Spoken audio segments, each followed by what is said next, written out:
So best practices in scaling quote to revenue for 10x growth. Starting us off is Prakash Raina, the co-founder at Subskribe, and then joining him in a few minutes will be Leslie Hui, the VP of Accounting Ops and Transformation at Okta. So I will go ahead and hand it over to you, Prakash, and yeah, go ahead and take it away. Thank you very much, Troy. Thank you, everyone, to tuning in. Sorry about the technical glitch. We lost 5 minutes, but I'll make sure that, I respect everybody's time and we finish on time. So without spending any more minutes on this, I hope you all can see the screen. So just a quick intro on myself. I'm one of the co-founder of Subskribe. We started this company 2 years back in summer of 2020. And we are building one unified quote to revenue platform for the SaaS businesses. And before that, I was leading the business technology or the business system at Okta, where I joined Okta when Okta was not a public company, probably less than 100 million ARR. And by the time I left Okta in 2020, it was close to $1 billion ARR. So I saw the growth where company grew more than 10x. And probably most of you are well aware about the Okta as a company. Was a fairly known business in the SaaS world and growing crazy during those days, pre-IPO as well as the post-IPO. And during my time at Okta, or even before that, I have a lot of experience. I spent a lot of time on managing enterprise systems across the board. So anything on the go-to-market side, anything on the finance, quote-to-cash, FP&A, expense, procure-to-pay, as well as on the HR side, your HRIS, your payroll, your benefits, and all the other systems that a company or business use for their internal function. I'm super excited about this talk here. We'll spend a few minutes just going through the slide, and then we'll bring Leslie, whom I know from my Okta days, a close friend, but one of the I would say greatest finance leader that I know or I have met in my career. So very excited about my fireside chat with Leslie. Moving to the slide. So quick agenda-wise, we'll talk about how exactly we have seen the modern SaaS has evolved in the last 5 to 10 years, and how exactly that evolution needs a different, I would say, the approach for the quote to revenue, or probably we need to reimagine, redefine what exactly the quote to revenue means for the modern SaaS. In line to that, we'll talk about what are the key areas that the finance leader or the go-to-market leader should focus on to make sure their company, their business are ready for the 10x growth, which their business will see in coming years. And then, of course, as I said, super excited about the fireside chat with Leslie. So running to that, if you just look at the history of the SaaS businesses, of course, probably early 2010 or so, it was mainly annual or monthly subscription. It was more like a recurring billing. We go and charge, or the businesses were charging their customer on a recurring basis, but a very fixed amount. And I would say that was probably SaaS 1.0. And the SaaS 2.0, I would say that probably came like 5 years, 6 years back, where we started seeing some bundling or a different innovation on the pricing and packaging of the SaaS world. We saw a company selling multiple products with the different pricing and packaging, the bundling, the recurring, and even the new ASC 606, all those things came into the picture. And that defined the SaaS 2.0, which was much complex than 1.0. And what we feel that, now we are in an era which we call it as a SaaS 3.0, or the post-subscription era, where it is becoming even more challenging or more complex. And if I go a little bit more details on what exactly is compromising those 3.0 or the post-subscription era, is like most of the SaaS businesses are selling like a multi-year with the multiple plans or multiple product line of the product, different sort of pricing way for their different product offering. The discounts are getting a lot more flexible. If some of you are attached to the go-to-market side, we have a concept, a very common concept of industries, like the 1 year discount or the first year ARR discount, even if it is a multi-year. renewal versus non-renewable discount, probably some reseller discount, and all those different flexibility. And those are very important for the quote to revenue side. And those are also, I would say, making the quote to revenue as a complex. Ramp deal, annual, custom, those are coming very common. The complex pricing, the bundle, the one time, the percentage of ARR, support, and sandbox are two of the common product that the SaaS companies offer, which are mainly the percentage of ARR, ACV, the amendment, downsell, upsell, the complex deals, the revenue treatment, all the revenue recognition based on the amortization or point in time or event based, or the whole concept of the SSP. I know a lot of company uses a one value, a single value of SSP, but a lot of companies use a range of the SSP also. And these things are making the quote to revenue as a very complex for the modern SaaS businesses. If I really see that, okay, what's the need for the quote to revenue for the new business or the modern SaaS? I would say the 606 has definitely changed the game, or how the new regulation. If you see, the revenue team is a lot more involved than just running the revenue recognition process, be it the approval for the deal, be it the NPI process. All of these are bringing the revenue team at the forefront. And we think that the whole quote to cash needs to get extended to quote to revenue now, to make sure that, okay, whatever the process or the system we are defining, we are keeping the revenue in our mind. And if you really see what are the challenges that companies are going through, as I mentioned, I have seen that a lot of companies are still solving as quote to order, order to cash, and cash to revenue, and be it the process or the system implementation. But a lot of companies are looking at one piece of the pie and then trying to build it. We feel that, okay, that siloed process or the system scope is creating a lot of challenge. So looking at quote to revenue is much better than looking at a siloed process. And exactly all of these siloed system, or the process where we are looking at one part of the business, add a lot of challenges with respect to the NPI. And it takes a lot of time for the companies to launch a new product, be it the pricing and packaging change, or be it a new product introduction. And as you can see, any delay in the NPI is direct revenue impact. Like you're losing the revenue if the market is ready, but the company is not ready to launch the product.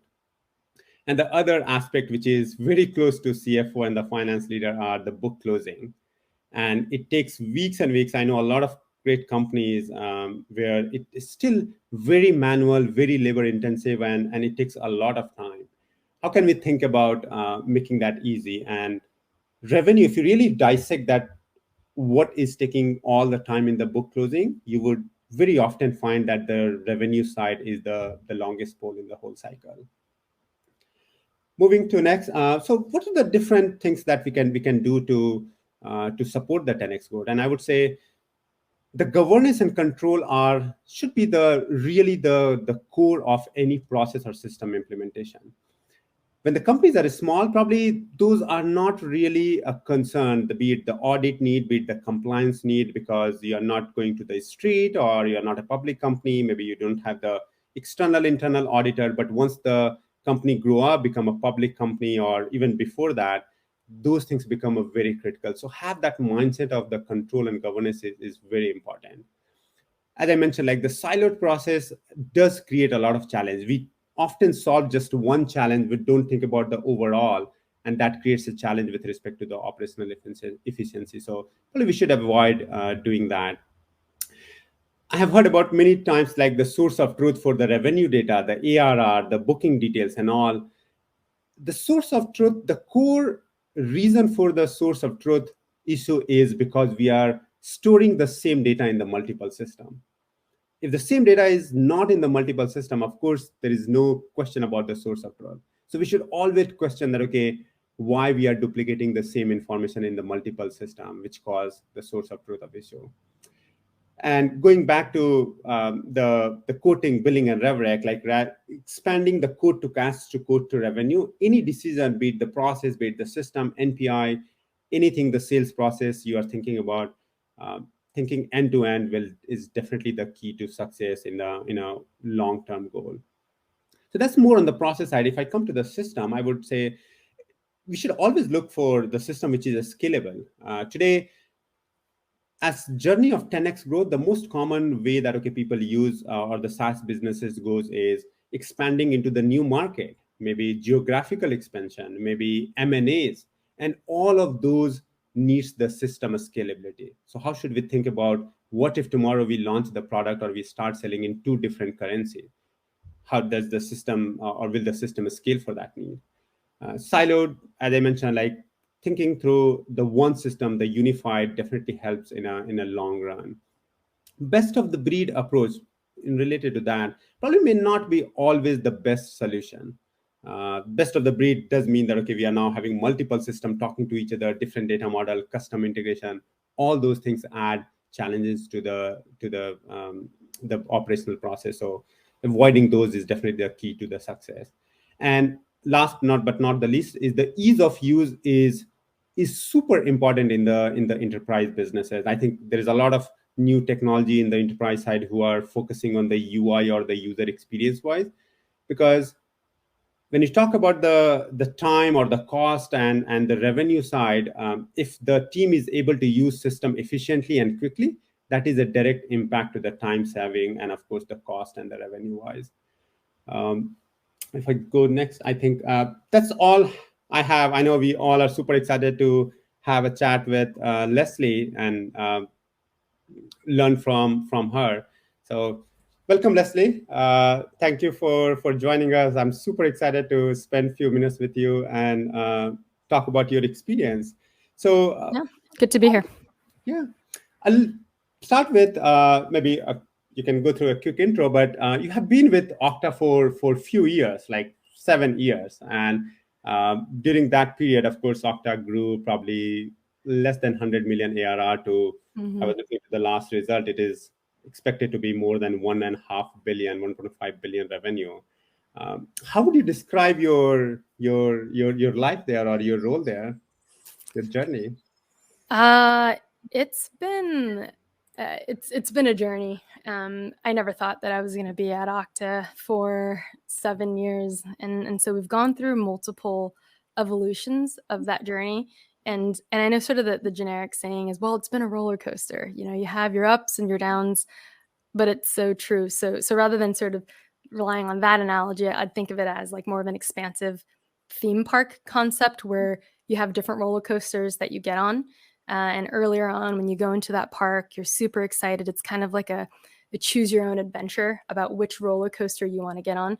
And as you guys know, early on, you have a lot of optionality about what you want to tackle because everything is fair game. It's the wild, wild west. It's up to you to figure out what, who, and where you want to tame.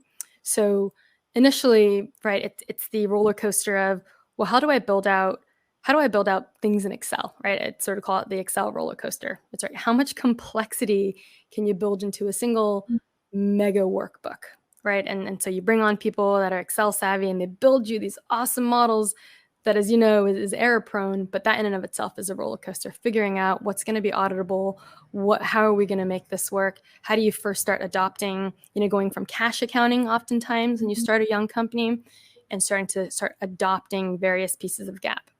And then you also have your people roller coaster, right? It's like oftentimes, for better or worse, and I think it's natural, the people that you start a company with aren't necessarily the people that you sort of end that journey with, right? Like the pre-IPO folks and the post-IPO folks, right? To some people are better suited and some skill sets are better suited for the building part of it versus that sustaining part of it.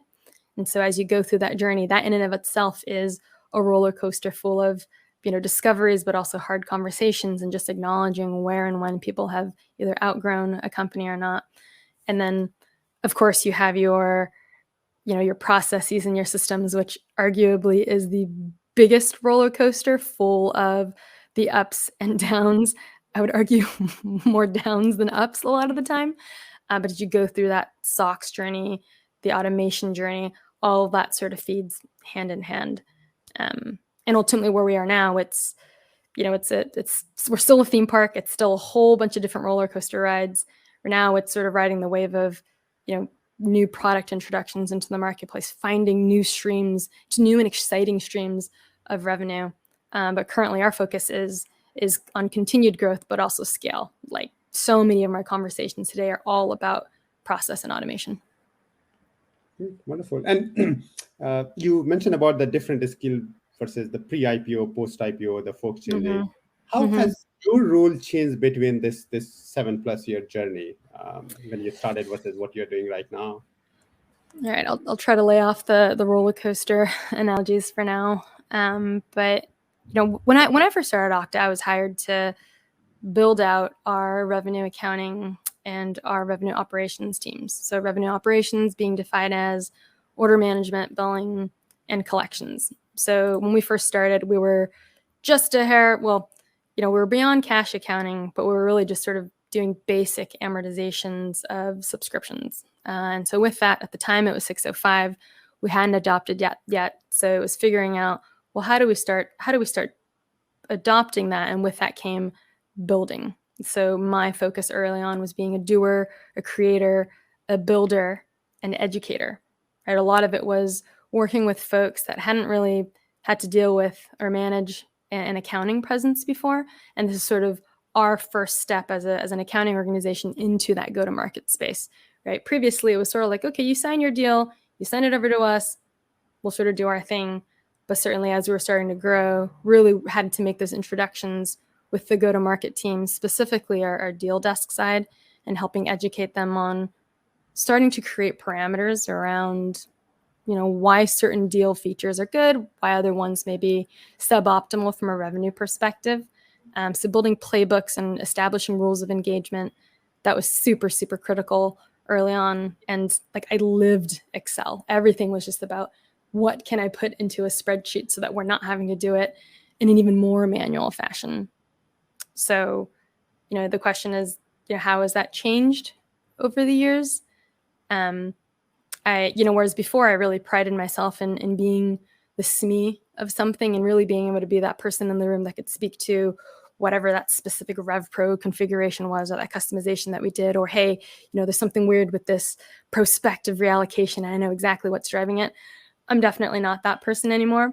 It was a little bit of a struggle to sort of adopt that role of, no longer being that SME in the room, but being the leader that provides air coverage to my team. And hopefully what they would say if anyone had an opportunity to grill them on this, which is, I try to provide as much contextualized advocacy as I can, and knowing their specific areas. Knowing enough to be dangerous is oftentimes good enough to make sure I'm advocating the right things for them and pushing on the right things and defending for the right things.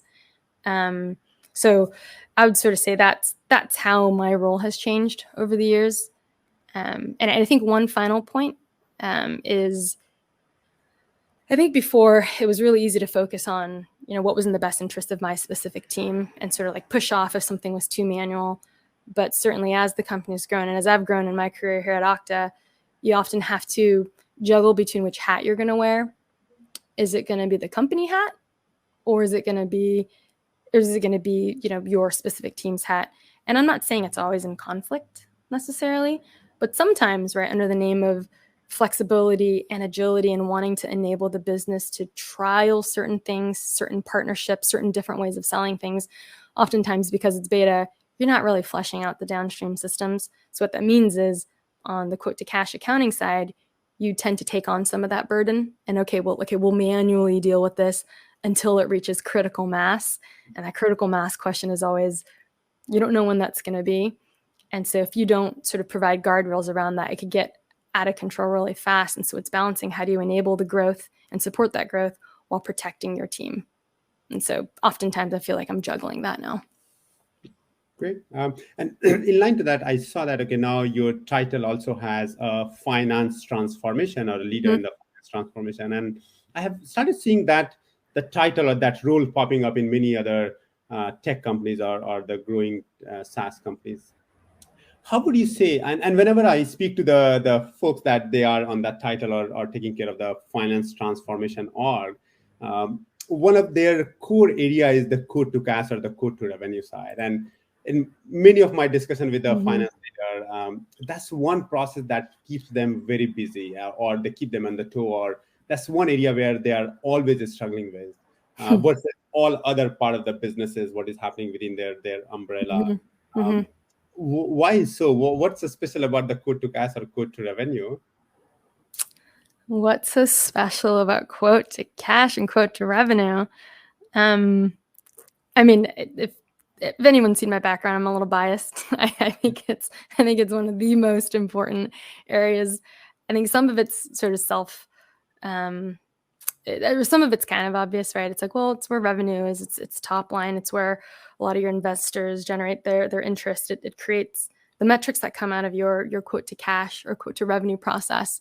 Can create swings in investor sentiment, right? And like for me, a booking, like bookings doesn't count. Like the upstream, like the sales team can secure a mega deal, but for me, in my admittedly biased view, that doesn't really count unless you can comfortably recognize that revenue and have a good position to stand on, and you can collect that cash.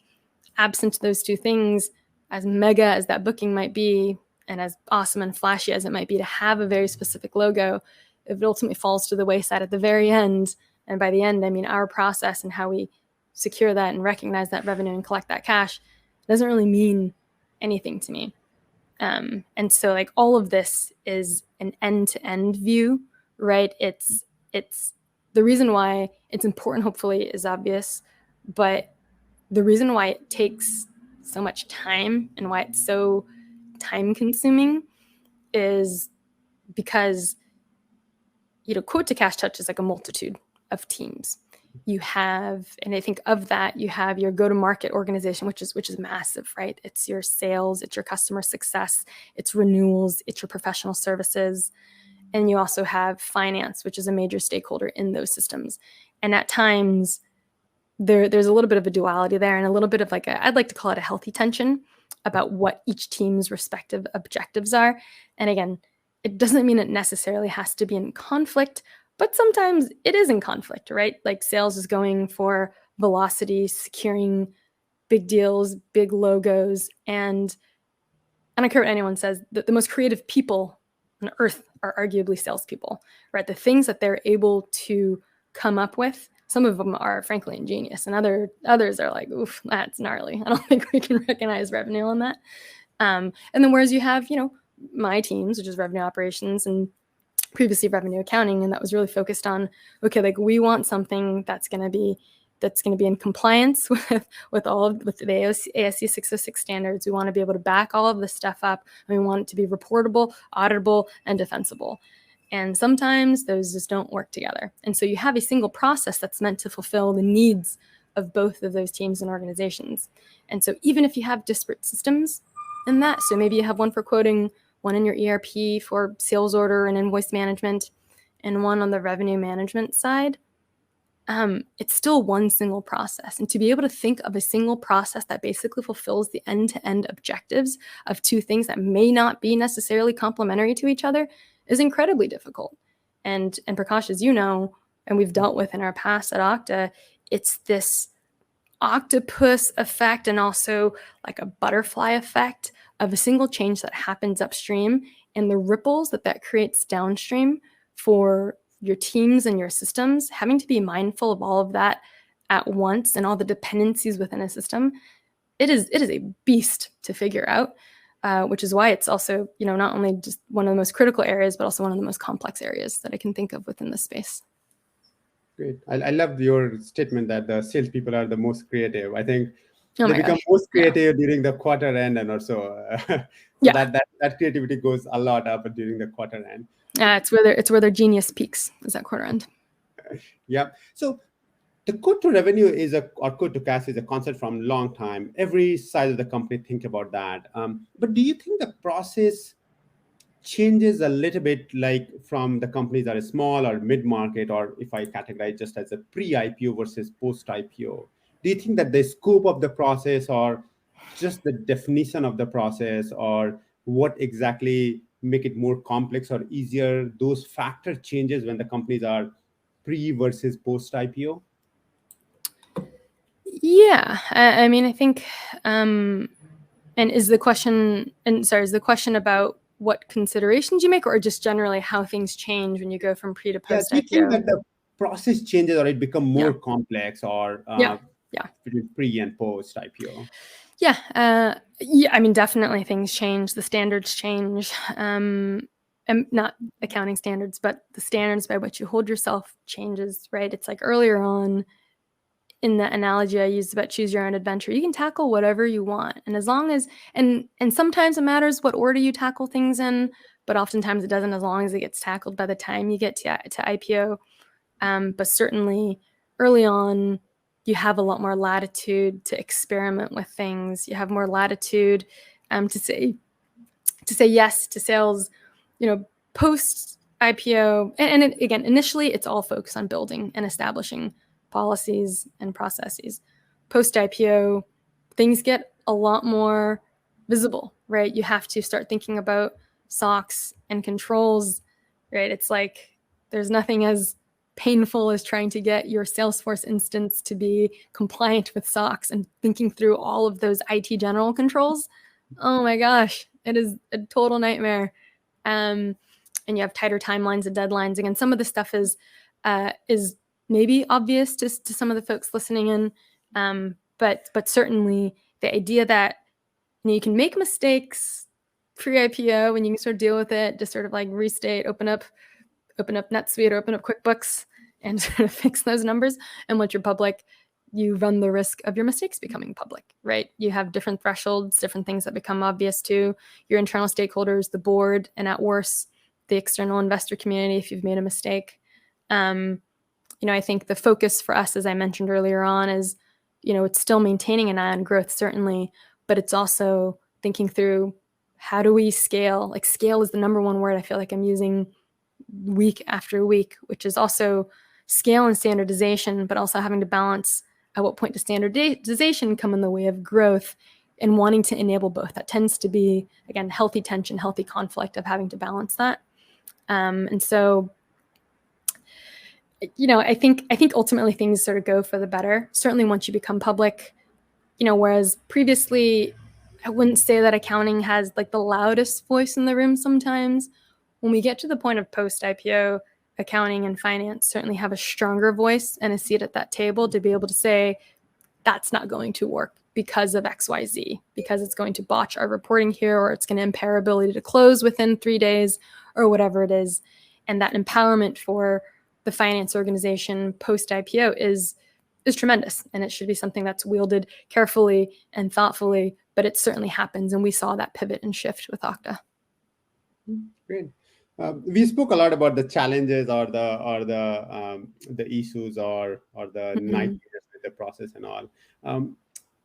Are there any pitfalls to avoid, the best practice that you would suggest, both from, I would say, from the few angles, maybe from the processes wise, maybe from the system wise, from the people side of, and the people side, I would extend that to the new org, the finance transformation, which many great companies are thinking about. How would you say that, okay, all these three should align, or the finance leader should think from all these three angles to probably avoid some of these pitfalls, or would say like a best practice? Ooh, that's a loaded question. You're asking about sort of like the trinity for anything, right? People, process, and technology, and sort of how you should think about that pitfalls. I think from a people perspective, I think about some of the smaller companies that I either audited in the past as an auditor or that I joined myself. I think maybe there's a misconception about, okay, well, at that point, you're just hiring a doer. You just need sort of an Excel pusher. And I would say, don't be afraid to overhire for your quote to cash leaders, because if you find the right leader, they can be sort of flexible in their way of thinking, where it's like, sometimes there's maybe an implication that if you're a more seasoned leader, that you won't have the ability to be flexible and deal with the wild, wild west because you're so used to what a big company does. But if you can find the right leader, you can have that flexibility, because ultimately the point is not, we're going to stop the business from doing the things that they need to grow early on. Then it is providing that guidance early on and setting a strong tone and building in a narrative that basically says, hey, totally cool. I get why you have to sell it this way for now. But hey, education comes into play, and say, hey, in the future though, like this is the way that it's going to be. So bringing on an experienced quote to cash leader or leaders early on to help set that foundation, whether explicitly or implicitly, as a part of the way that they build out processes and relationships, is super important. Because at that point, by the time you bring someone on pre-IPO to do all of your cleanup, that level of effort can be tremendous depending on how fast the growth of that company was. And so it's easier to just sort of wrap your arms around it sooner, again, not in the name of sacrificing growth, but in the name of having someone that's been there, done that, and can sort of set those guardrails earlier on, so that the cleanup that inevitably needs to happen is more bearable, right? It's because cleanup is always going to need to be there. I think from a systems perspective, things that I would advocate for is, again, it's sort of what you said earlier on, your talk about using best of breed systems for each individual space. But it's really thinking about things as sort of like the singularity, the single thread. So back to your question when you asked, why is quote to cash so time consuming? It's because at the end of the day, irrespective of the number of systems that you've adopted for each of these major areas, being defined as your quoting experience on the sales side, the contracting experience when you track those entitlements, especially for SaaS, order management, billing, collections, and revenue, it's still going to be a single thread. So being very mindful of that as you're implementing your processes and your systems, to not think of it as different silos, even if there are different teams supporting it. And oftentimes there will be different teams supporting it, both on the business side and on the technology side. But you have to think about it end to end. I think from a, and process sort of covers a whole gamut of things. I would say that, and so I won't speak to that specifically because it's sort of related to what I just spoke to.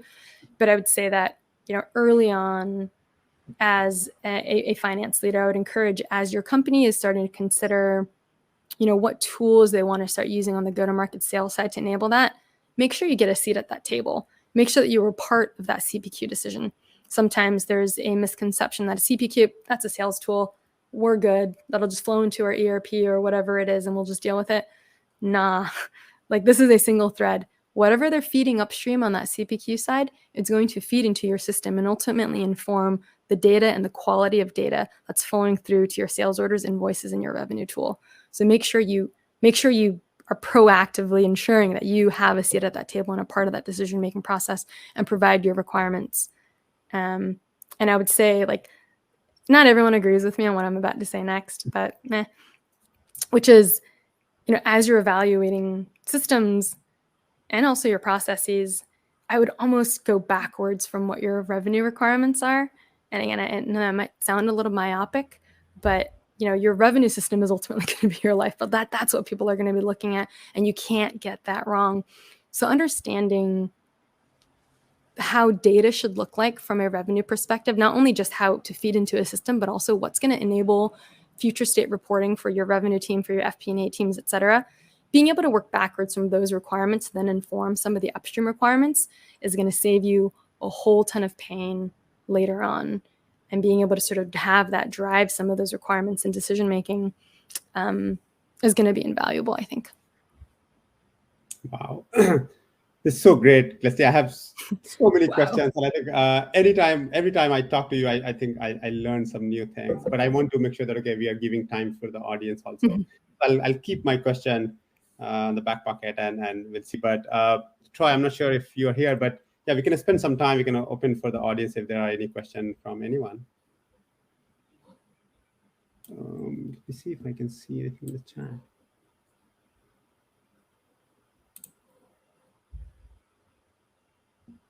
While people are thinking, probably I can ask a question and we'll see. Let me know if you see the question. But I have one question. So you mentioned we spoke about few different teams within this journey or the whole process side. What would you say that some of the other critical partners who are really critical finance leader within the organization, who are the other critical partners in your job? I know I've already mentioned go-to-market ad nauseum, but there are subsets within go-to-market. The deal desk relationship was critical for me and the function when we started. And that was a function of how how we'd sort of designed the process at Okta, which was, if you want to deviate from anything standard, you've got to go through the deal desk to help work through non-standard terms, negotiated terms. They ultimately were the gatekeepers for that entry of non-standard terms. And so working with them, building out that playbook with them relatively early on. And again, a playbook and a definition guide of, what were the terms, what were the most commonly negotiated terms, and what were the revenue implications? Because again, early on, it's about education. It's not necessarily about saying no, then it is providing the guardrails, starting to create a narrative and creating a tone at the top about what is and is not generally going to be acceptable, but also giving them alternatives of how to feed that. So the deal desk relationship is critical.